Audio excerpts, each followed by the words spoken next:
शिव पर चढ़े हुए जल से करें ये काम, जीवन में सुख समृद्धि का होगा आगमन। सनातन धर्म में शिवलिंग को भगवान शिव का ही स्वरूप माना गया है।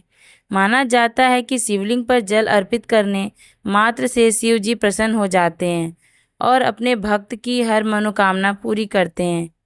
ऐसे में आइए जानते हैं कि शिवलिंग पर चढ़े हुए जल को किस तरह इस्तेमाल करना चाहिए ताकि इसका पूरा लाभ मिल सके। शिव पुराण में बताया गया है कि शिवलिंग पर जल चढ़ाने से व्यक्ति को पूर्ण फलों की प्राप्ति होती है। कई लोगों में इस बात को लेकर संशय बना रहता है कि शिवलिंग पर चढ़े हुए जल का क्या करना चाहिए।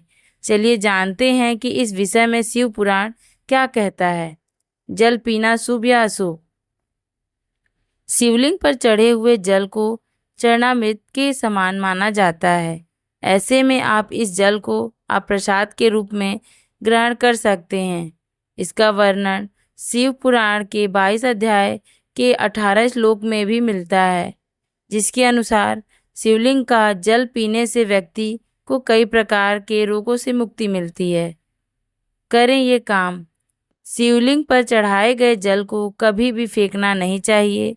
इस जल को बहुत ही पवित्र माना जाता है। शिवलिंग पर जल चढ़ाने के बाद उस जल को सबसे पहले अंगुलियों में लेकर अपनी आँखों पर लगाएं और इसके बाद कंठ और माथे से लगाएं। माना जाता है कि ऐसा करने से व्यक्ति को कई प्रकार के ग्रह दोषों से छुटकारा मिल सकता है।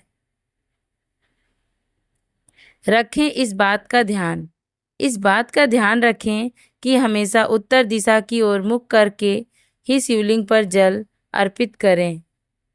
शिवलिंग का जल पीते समय इस बात का ध्यान रखना चाहिए कि वह जल किसी के पैरों पर न गिरे। साथ ही इस जल को पीते समय शिवलिंग को भी स्पर्श नहीं करना चाहिए, वरना इससे आपको इसका पूर्ण फल प्राप्त नहीं होता।